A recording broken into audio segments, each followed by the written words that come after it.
Buenos días. Hoy quiero hablar acerca de dos cosas que pueden tener la capacidad de confundir a las personas acerca del cristianismo, acerca de la Biblia y acerca de Dios.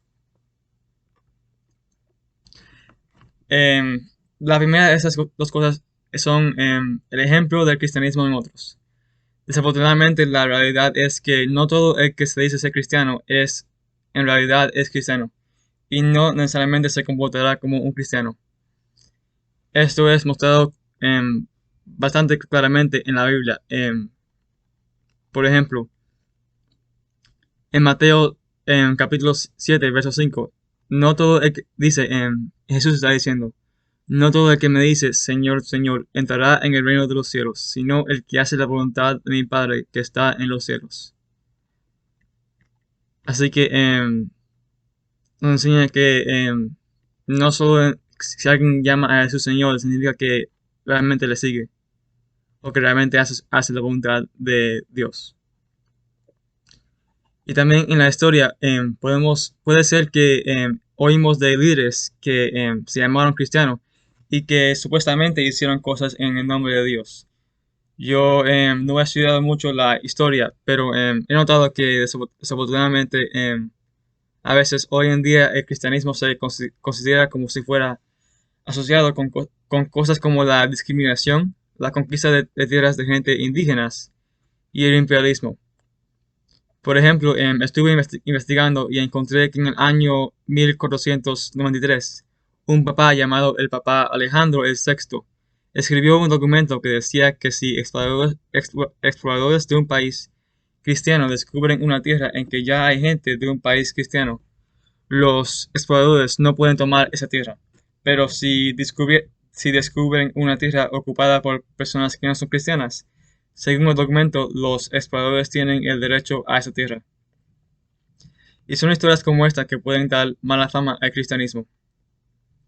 Y luego, este mismo documento fue usado en América en los años 1820 y algo, y fue usado en una corte como evidencia para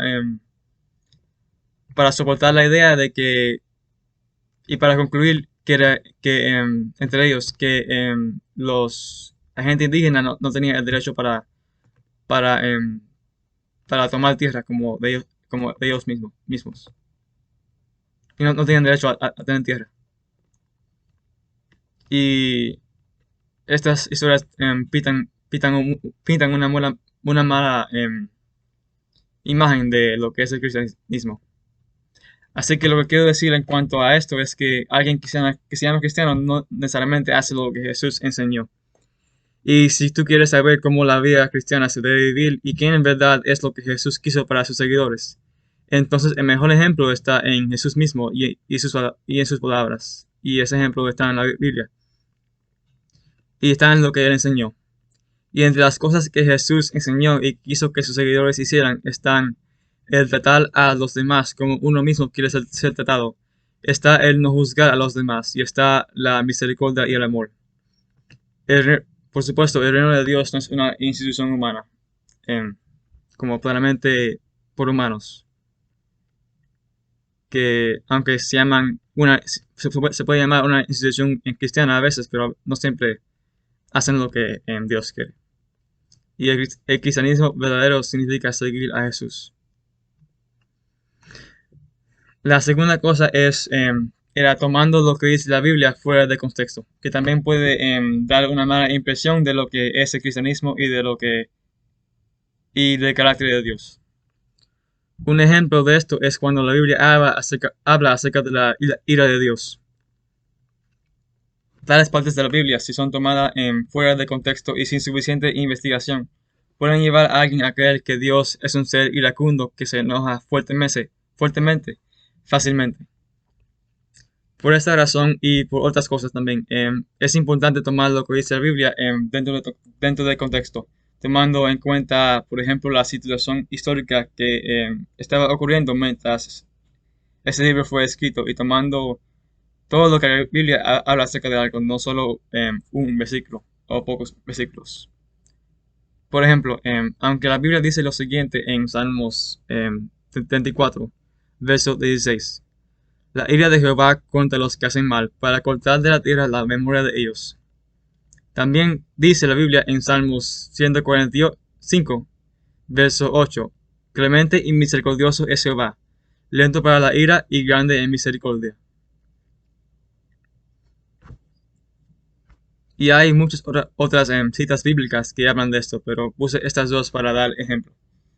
Y yo he tenido problemas en mi pasado en cuanto a esto y en cuanto a la ira de Dios en esos temas. Pero entre más que he estado aprendiendo acerca de Dios, descubro más y más que el carácter de Dios es excelente. Así que en conclusión, yo le pido a Dios que nos bendiga en cuanto a nuestro entendimiento de lo que dice la Biblia, para que no nos confundimos en cosas como teológicas y así. Y si no eres un creyente, te pido que no tomes cualquier persona que se llama cristiana como si fuera necesariamente un ejemplo de cómo un seguidor de Jesús actúa o debe actuar. Y porque no necesariamente es así. Y también quiero tomar la oportunidad para decirte que si has oído que Dios odia, que Dios no tiene nada que ver, no quiere nada que tener contigo por cuanto tu pecado, porque puede ser que has oído que Dios odia a los pecadores. En verdad, Él te ama y Él puede y quiere perdonarte todo y cualquier cosa que hayas hecho mal. Y te puede limpiar de toda maldad y también te puede librar de ataduras. Y la lista de las bendiciones y beneficios que se encuentran en Jesús es muy larga. Así que te invito a que aceptes a Jesús como tu Señor y Salvador. Y si quieres aprender más, eres invitado a nuestra iglesia para aprender más, por supuesto. Que tengas un buen día. Amén.